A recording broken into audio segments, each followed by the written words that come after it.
Bismillahirrahmanirrahim.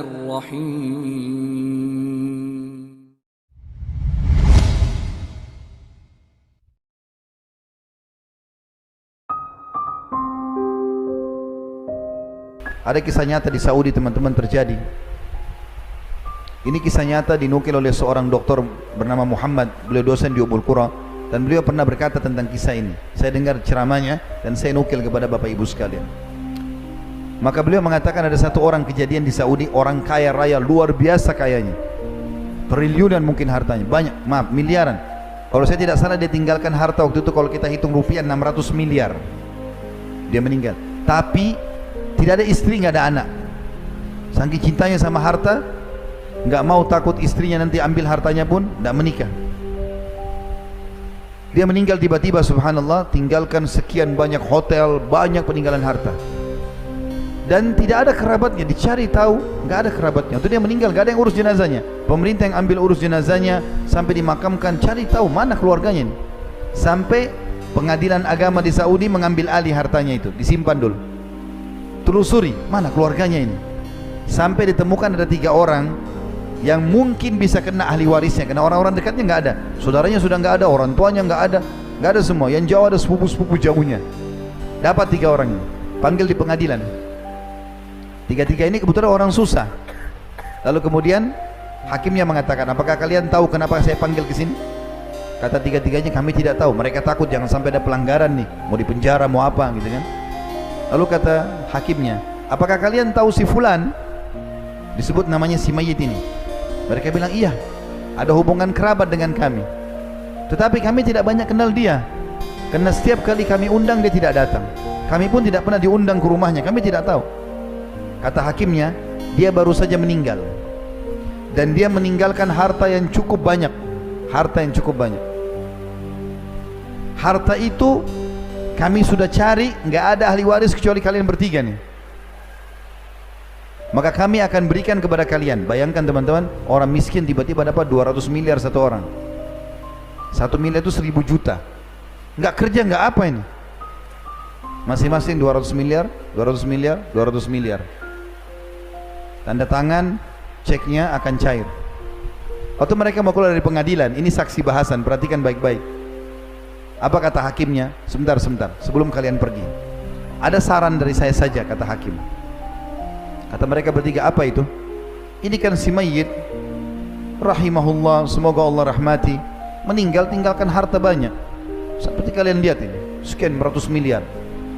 Maka saran saya, dia tidak sempat bangun masjid dan buat amal. Bagaimana kalau kalian keluarkan masing-masing 300.000 real, ya sekitar 1 miliar lah ya. Satu orang 1 miliar, berarti 3 miliar. Lalu bangunkan buat dia masjid. Artinya kalau 1 miliar satu orang, masih ada 199 miliar masing-masing. Apalagi ini uangnya si mayit, gitu kan? Apa jawaban mereka bertiga? Yang satu bilang, saya sudah lama hidup melarat, sekarang saya mau hidup senang. Artinya nggak mau keluarkan 1 miliar, padahal bukan duitnya. Yang satu lagi bilang, saya punya utang banyak, saya mau bayar utang saya. 1 miliar nggak mau dikeluarin, utangnya nggak mungkin sampai sebesar itu, tapi nggak mau. Yang satu lagi mengucapkan kalimat ini juga buruk, tapi kita ambil pelajaran. Dia bilang apa? Wahai hakim, ketahuilah, orang ini semasa hidupnya tidak pernah memberi manfaat buat dirinya sendiri. Dia nggak pernah sedekah nih orang, nggak pernah bangun masjid. Bagaimana kami bisa bantu kasih sedekah dia sementara dia sudah mati? Artinya mereka buruk 3-nya nih. Lalu pergi tidak ada yang membantu sama sekali. Tapi pelajaran kita, jangan kita menjadi mayit seperti mayit ini. Karena nggak pernah sedekah semasa hidup, kita tinggalkan harta, ahli waris pun tidak ada yang mau sedekah buat kita. Kalau kita saja nggak mau bangun masjid, apalagi ahli waris, lebih jauh lagi. Kita hanya dikenang hari pertama, hari kedua mati. Sebulan, setahun, lama-lama sudah nggak ada lagi dikenang. 10 tahun sekali baru dikenang mungkin. Maka yang tertinggal adalah amal yang kita lakukan. Makanya teman-teman sekalian, sebuah hal yang sangat mulia, kaum salafus saleh ya, itu selalu bersedekah. Dikatakan bahwasanya Abdullah bin Umar radhiyallahu anhuma setiap hari bersedekah walaupun hanya dengan sebutir bawang. Ada sebuah kisah unik dari Aisyah radhiyallahu anha ummul mukminin. Satu waktu beliau pernah berpuasa, lagi berpuasa. Kemudian sudah mau menjelang buka puasa, berapa saat lagi azan maghrib. Dia tanya pembantunya di rumah, ada makanan enggak? Kata pembantunya, tinggal roti ini, ada roti satu. Dan biasanya kalau orang lagi tidak punya makanan apa-apa, kalau ada harta, biasanya pakai roti sama madu. Ini enggak ada, maka rotinya cuma dicelup di minyak saja supaya ada rasanya. Cuma ini ya Ummul Mukminin, roti ini sama minyak.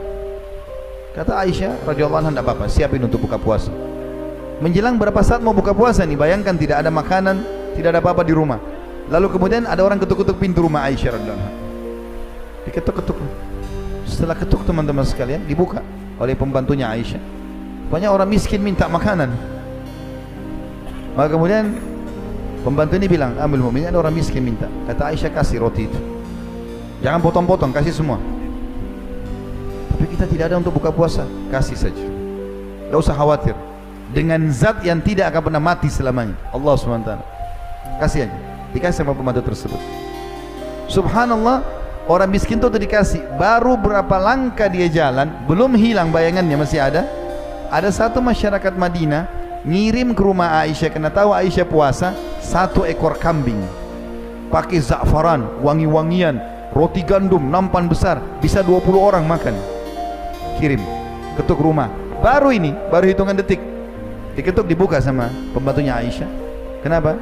Ini ada makanan buat buka puasanya Ummul Mukminin. Maka pembantu itu bilang, Ummul Mukminin, ada makanan. Alhamdulillah, datangkanlah. Terima kasih, jazakallahu khair. Pergilah orang itu, lalu makanlah buka puasa mereka berdua. Setelah kenyang, masih banyak ini untuk 20 orang. Kata Aisyah sambil senyum, lihatlah, sesungguhnya kambing ini lebih baik daripada rotimu tadi. Allah akan balas, teman-teman sekalian. Tak usah khawatir. Bahkan Allah SWT mengatakan dalam Al-Quran, A'udzubillahi minasyaitonirrajim, Man ja'a bil hasanati falahu asyru amthaliha. Siapa yang melakukan satu perbuatan baik, maka pasti Allah akan balas dengan 10 kali lipat, minimal itu, minimal.